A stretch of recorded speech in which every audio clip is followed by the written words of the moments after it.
Welcome back.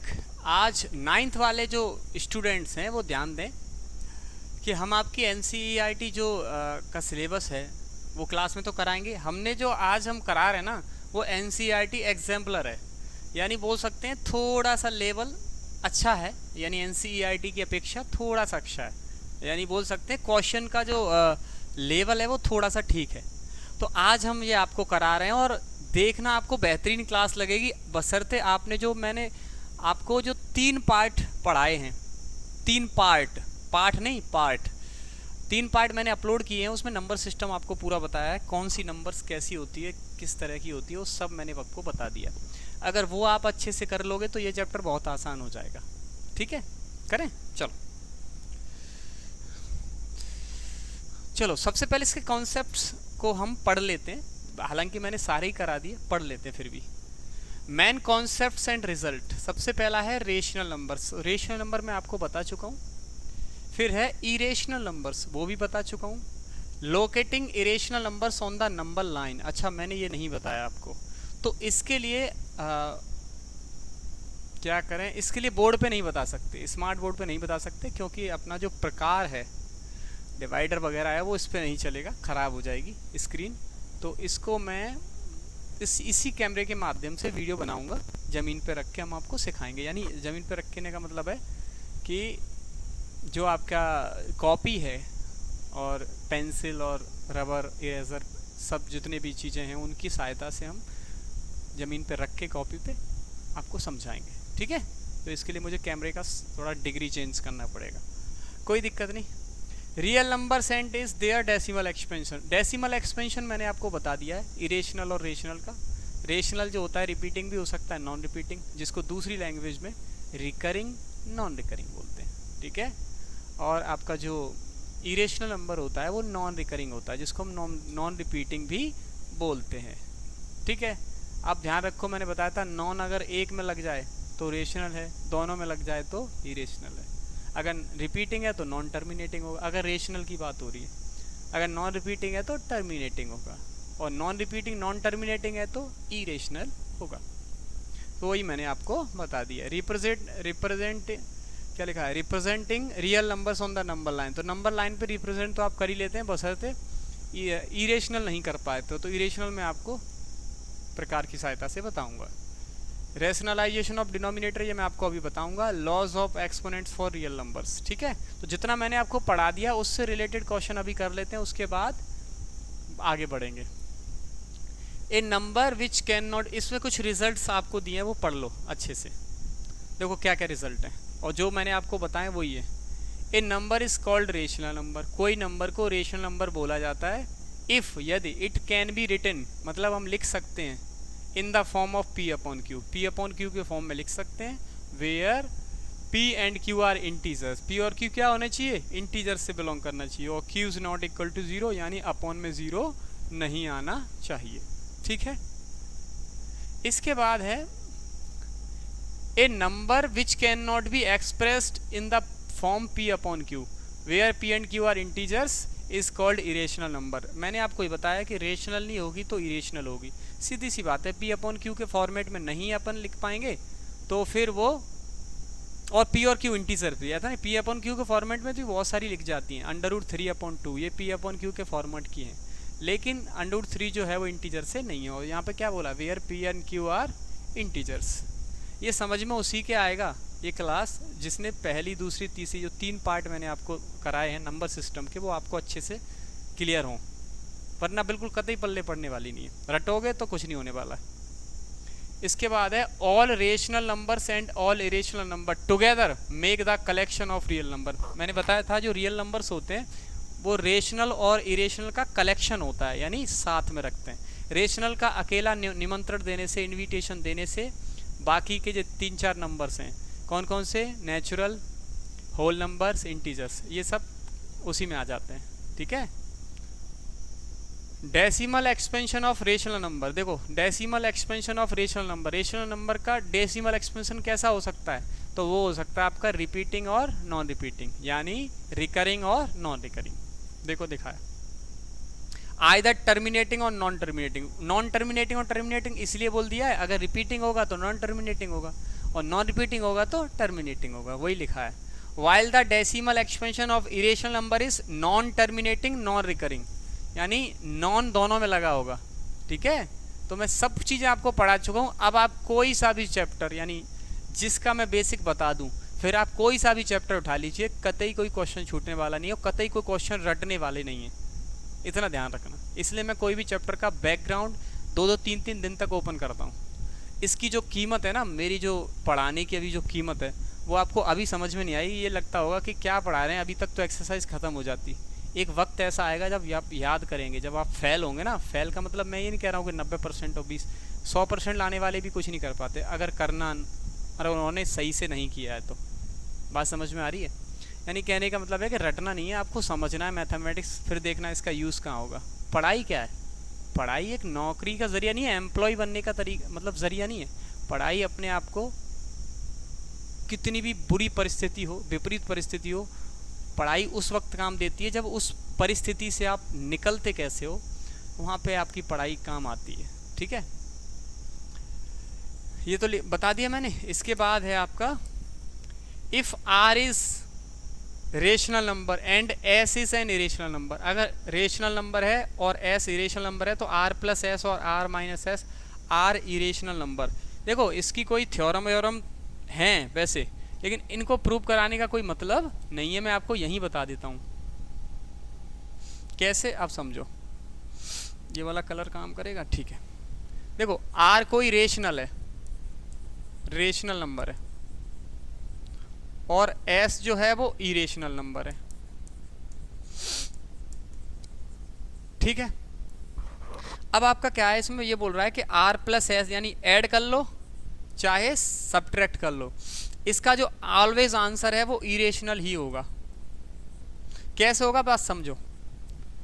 ये irrational है, irrational में रेशनल जोड़ो, यानी इरेशनल नंबर होगी वो 100% नॉन रिपीटिंग नॉन टर्मिनेटिंग होगी।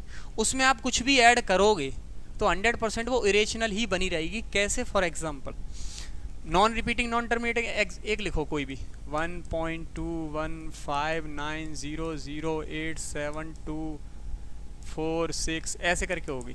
अब इसमें आप कुछ मान लो 5 ऐड कर दो, ये है इरेशनल और ये है रेशनल, इसको आप ऐड करोगे ना तो 5 किस में जाके ऐड हो जाएगा? 1 में। तो 5 और 1 कितना हो गया? 6। तो कुल मिला के ये वाला पॉइंट के बाद का डेसिमल है, उसमें कोई चेंज नहीं आएगा। अगर चेंज आएगा भी बाई चांस, मान लो 5.2 हुई तो ये जो 2 है वो आपको पता है जो ऐड होगा वो इधर हो जाएगा, लेकिन बाकी की जो नॉन रिपीटिंग नॉन टर्मिनेटिंग है इसमें कोई भी इफेक्ट नहीं डाल पाएगा, चाहे सब्ट्रैक्ट कर लो चाहे ऐड कर लो। समझ में आ गई बात? तो कहने का मतलब ये हुआ कि रेशनल और इरेशनल को जोड़ लो चाहे घटा लो, यानी ऐड कर लो चाहे सब्ट्रैक्ट कर लो, फाइनली जो आंसर आएगा वो इरेशनल ही आएगा, ठीक है। चलें आगे, चलो। इसके बाद है further if r is non zero rational and r s and r upon s are irrational. यानी कहने का मतलब ये, इसमें फिर आगे ये कहा गया है कि आर इज नॉन जीरो, यानी कहने का मतलब ये है कि ये जो आर रेशनल नंबर ले रहे हैं ना और एस जो ले रहे हैं, वो जो आर जो है वो नॉन जीरो रेशनल होना चाहिए। नॉन जीरो रेशनल का मतलब समझ रहे कि रेशनल में जीरो नहीं आना चाहिए। कहने का मतलब ये हुआ नॉन जीरो वगैरह समझो, इन चीज़ों को समझना बहुत ज़रूरी है कि नॉन ज़ीरो नॉन नेगेटिव समझ में आ गई। देखो जैसे हमने नॉन ज़ीरो बोल दिया तो इसका मतलब ये है कि ज़ीरो ना हो और कुछ भी हो सकती है, रेशनल में जीरो ना हो और कुछ भी हो सकती है। समझ में आ गई बात? तो नॉन जीरो, अब बोल लो नॉन नेगेटिव, अब किसका नेगेटिव? अगर इंटीजर बोले तो नॉन नेगेटिव का मतलब है कि नेगेटिव ना हो और बाकी सारे इंटीजर ले लो। समझ में आया कुछ? तो ऐसे आपको समझना है। तो क्या बोला फर्दर, आगे, फर्दर मतलब आगे की। If r is non zero rational then r s and r upon s are irrational. अगर जो आर है ना, आर यहाँ पे जो दिया है इरेशनल, तो अगर आर की जो वैल्यू है, आर की जो वैल्यू है वो नॉन जीरो रेशनल हुई, यानी जीरो नहीं हुई बाकी कुछ भी हुई, तो आर एस, और एस तो आपको पता ही है इरेशनल है, अब इरेशनल तो नॉन जीरो हो नहीं सकती। तो आर एस जो है और आर अपॉन एस है, यानी मल्टीप्लाई और डिवाइड दोनों ही इरेशनल होंगे बशर्ते, समझो मेरी बात को, वो क्या कह रहा है कि जैसे ये बोला r अपॉन s और r इंटू एस, अगर तुमने r की वैल्यू 0 पुट कर दी तो आपको पता है ये वैल्यू 0 हो जाएगी, और 0 हो जाएगी तो रेशनल हो जाएगी, और ये वैल्यू 0 रखोगे और s में मल्टीप्लाई करोगे तो ये भी 0, आंसर 0 आ जाएगा, ये भी रेशनल हो जाएगी। तो इसलिए तो उसने मना कर दिया है कि r की जो वैल्यू है वो नॉन जीरो रेशनल होना चाहिए, यानी 0 के अलावा कुछ भी हो। तो r अपॉन s और r इंटू एस की जो वैल्यू होगी, प्रोडक्ट एंड मल्टीप्लाई जो होगा, वो सॉरी प्रोडक्ट एंड डिवाइड जो होगा, आंसर आएगा वो ऑलवेज इरेशनल होगा, बशर्ते वो नॉन जीरो रेशनल होनी चाहिए। आगे चलें। अच्छा, अब ये रूल आ गए आपके पावर एंड एक्सपोनेंट्स वाले, ठीक है।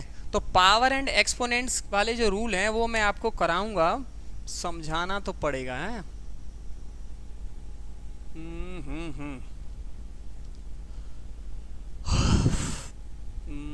फिर इसके बाद क्वेश्चन है, फिर उसके बाद एक्सरसाइज है।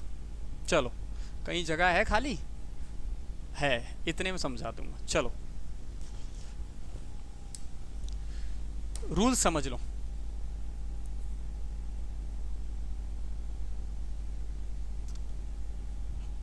ये कलर सूट करेगा,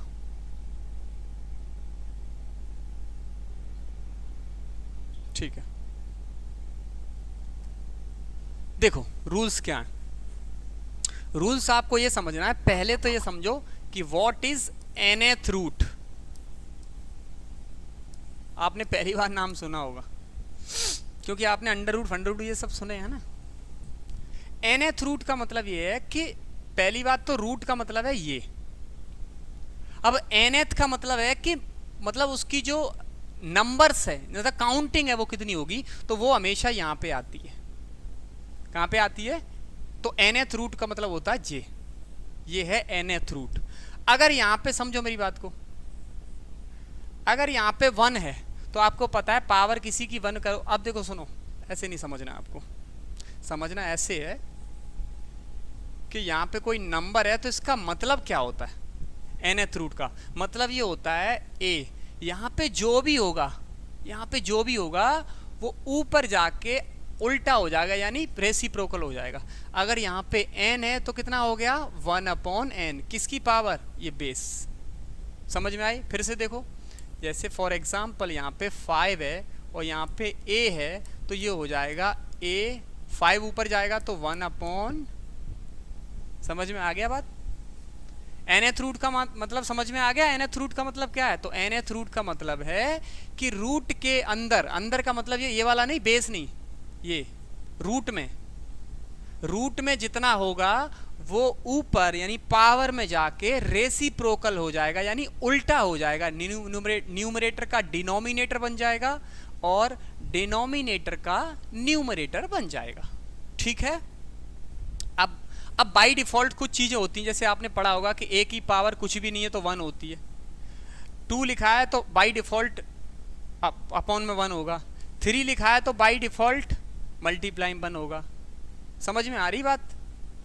अगर यहाँ को 1 है तो बाय डिफॉल्ट ये a की पावर 0, 3 की पावर 0, किसी की भी पावर 0 लिख सकते हैं, 0 को छोड़ के। तो मेरे कहने का मतलब ये है कि कुछ चीज़ें बाय डिफॉल्ट होती हैं, उनको आप एक्सेप्ट करो। कैसे एक्सेप्ट करेंगे?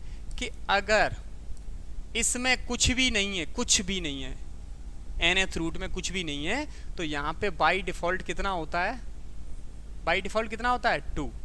तो फाइनली ये है कि हम इसको लिख सकते हैं, जैसे कुछ भी ना हो तो हम इसको लिख सकते हैं a की पावर 1 अपॉन 2, क्योंकि यहाँ पे 2 है लेकिन हम नोट नहीं करते, मतलब हम नहीं लिखते, ठीक है। तो आगे चलें। तो अब इतना समझ गए होंगे आप। अगर आप समझ गए तो ये देखो,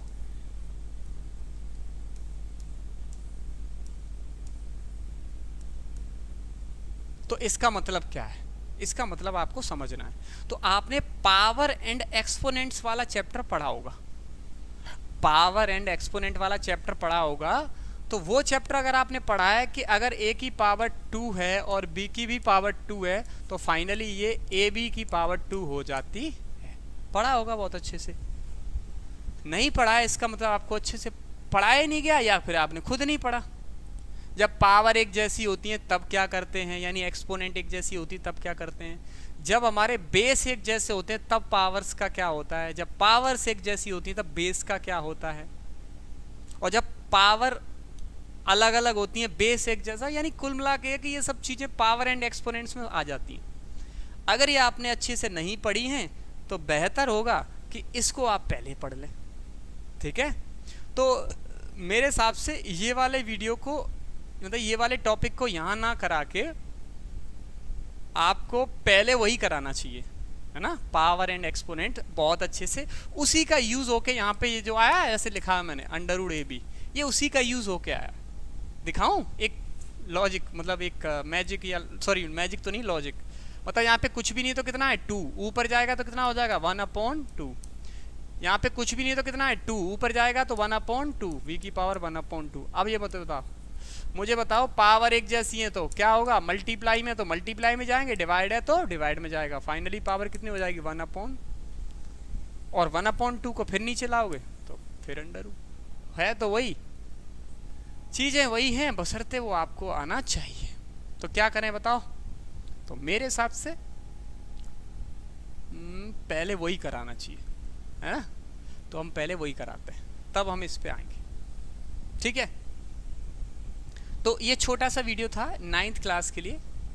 सिर्फ ये बताना था कि आप कितने पानी में हैं, और ये भी बताना था कि आप अगर, एक ये संदेश था, एक ऐसे समझ लो, एक ये मैसेज टाइप का ये वीडियो था कि अगर आप प्रीवियस क्लासेस का नहीं पढ़ोगे, प्रीवियस क्लासेस की चीज़ें नहीं ध्यान रखोगे, कॉन्सेप्ट्स नहीं ध्यान रखोगे, तो 100% ये मान लो आपको मैथमेटिक्स रटना पड़ेगा, कतई समझ में नहीं आएगा, लॉजिक कतई समझ में नहीं आएगी। तो ये आपके लिए मैसेज है कि जितनी भी क्लासेस मैंने इससे पहले आपको 3 क्लासेस, पार्ट 1 से शायद 2 या 3 पार्ट में मैंने वो नंबर सिस्टम पूरा ख़त्म किया है, टाइप्स ऑफ नंबर जितने भी थे, तो वो आप अच्छे से पढ़ लो, उसके बाद ये सब पढ़ेंगे। ठीक है, ये एक मैसेज टाइप का वीडियो था। तो ये समझ लेना कि बिना प्रीवियस क्लास को पढ़े हुए, प्रीवियस सेक्शंस को पढ़े हुए, प्रीवियस कॉन्सेप्ट्स को पढ़े हुए आगे के कुछ भी नहीं पढ़ सकते।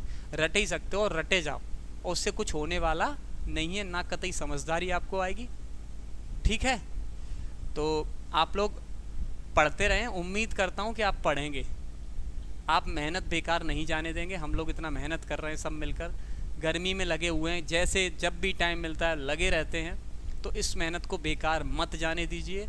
और इस ब्राइट फ्यूचर एकेडमी का जो यूट्यूब चैनल है, वो आपका कर्तव्य ये बनता है कि घर घर तक पहुंचाइए, चैनल को सब्सक्राइब करिए, बच्चों को दिखाइए, बच्चों के पेरेंट्स को दिखाइए कि हमारे पास, हम जिस स्कूल में पढ़ते हैं, हम प्राउड फील करते हैं कि हम ब्राइट फ्यूचर एकेडमी के टीचर्स के द्वारा हम पढ़ते हैं। तो आप भी प्राउड फील दूसरों को कराइए कि हमें ये सर या ये मैम पढ़ाती हैं।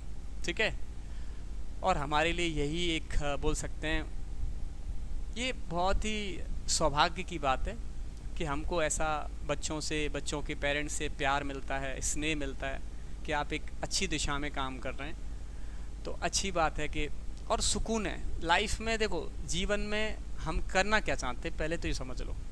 तो सुकून ज़िंदगी में बहुत ज़रूरी है। फाइनली हम कमाना चाहते हैं, तो किस लिए कमाना चाहते हैं? खुशी के लिए, सुकून के लिए। अरे कमाना है तो इतना कमाओ कि आप धर्म के रास्ते पे रहो, है ना। ज़्यादा कमाने वाले सुखी नहीं हो जाते, ऐसा ज़रूरी नहीं है। ठीक है, तो फ़िलहाल इस वीडियो में इतना ही। ये मैसेज था कि आप प्रीवियस क्लासेस को पढ़ते रहिए, तब आगे की क्लासेस पे आइए। हम 9th क्लास का कल से स्टार्ट कर रहे हैं। थैंक यू सो मच कि आप सब इतना सपोर्ट कर रहे हैं, और सपोर्ट कीजिए, और घर घर तक हमारा यूट्यूब चैनल, हमारे टीचर्स, इवन मी, सबको पहुंचाइए। ठीक है, गुड लक, बाय बाय।